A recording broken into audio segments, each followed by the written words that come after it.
Hi there, welcome to the set of the 3000 series of Love of Quilting. I'm your host, Sarah Gallegos, and I've been playing on set today with Felicia Bruneau from Felicia's World. Thank you for having me, Sarah. We've been having a really fun time, and she showed us a really beautiful quilt called Parisian Posies. It was a lesson all about English paper piecing, and the color choices in the quilts were a lot of fun, and we just thought that we'd kind of talk to you a little bit about different color options and what works so well about the quilt that she's working with, and how you can kind of work with different types of fabrics in your stash to make something really pleasing to the eye. So what do you like about these fabric choices? Well, my default, this is my comfort zone in color specifically. Like I really like working with grays and kind of muted pastels. But I am also really wary of things being over coordinated and kind of dead. Yes. So if we look at the quilt in question, you'll notice that raspberry Pepto-Bismol-ish kind of pink that I have in there. To me, that actually is what brings the quilt to life and makes it not just kind of dull and pretty, but kind of vibrant and pretty at the same time. Absolutely, absolutely. But you also said that you don't like super bright. We had this fat quarter bundle kind of on the set while we were filming, thinking this would be kind of fun to play with different colors, but I think the word that Felicia used was maybe a little too screechy.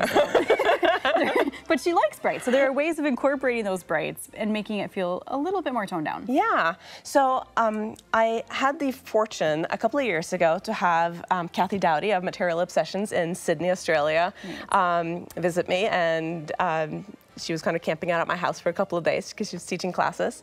And she is amazing with color and fabric. And she put that word to it that I just really love. And she talked about that your quilts have to have a ground, like some earth, like almost like you're literally sticking a finger in the ground. So if you have all brights, then you kind of lose that.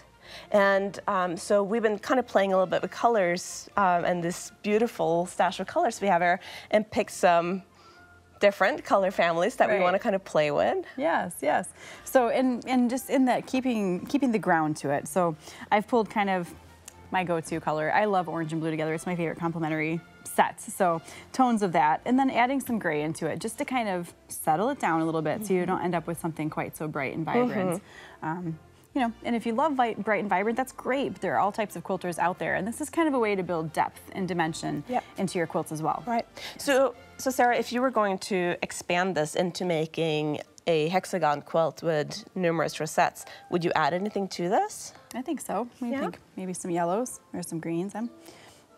You're not afraid of your brights, huh? I'm not. I like my wild colors, but I do like the idea of bringing in some more subtle colors with them. You know, just to kind of tone it down, right? And maybe even a darker blue. I just went all University of Michigan. I can't even help it. Here we go. You know, and I like that color combination, and I still think it works with the gray. Yeah, no, it's pretty. What would you add to it? Well, I was working with a completely different sort of world over here. I started picking out the earth tones, so I'm going to bring them over here a little bit. So what I was thinking about when I looked at this pile was trying to make something earthy, but not so earthy that it reads as sort of brown, I love to go elk hunting kind of quilt. You know what I mean? They're beautiful, but it's just not me, but I also like sort of earthy quilts, so that's finding that balance. So I was thinking of these kind of terracottas. I like those. Yep, and kind of building rosettes with everyone would have a terracotta in it, and then adding some of these sort of tealy, grayish blues. And I would alter the placement of them within the rosette. So if you have a rosette with, you know, a center and an inner circle with 6 hexes and then 12 hexes, I would vary where the different colors appear, so that you don't have an inner rosette that's always the exact same. Yeah. So and then to spice it up, kind of adding, like, rotating around.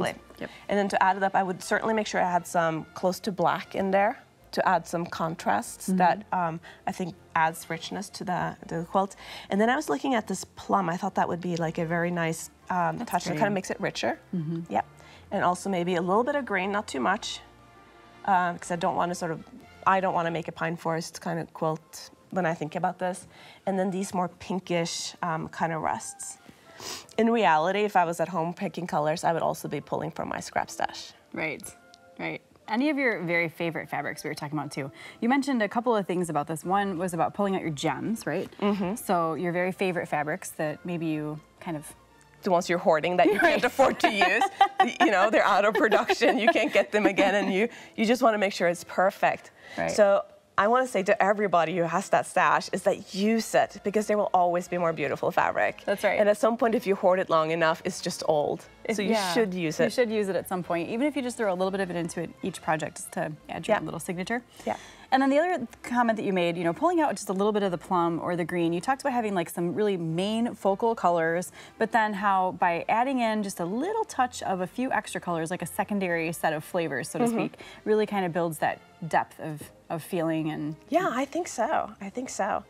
So very often when I build a scrap quilt at home, I'll end up using 60 to 70 different fabrics in it, right?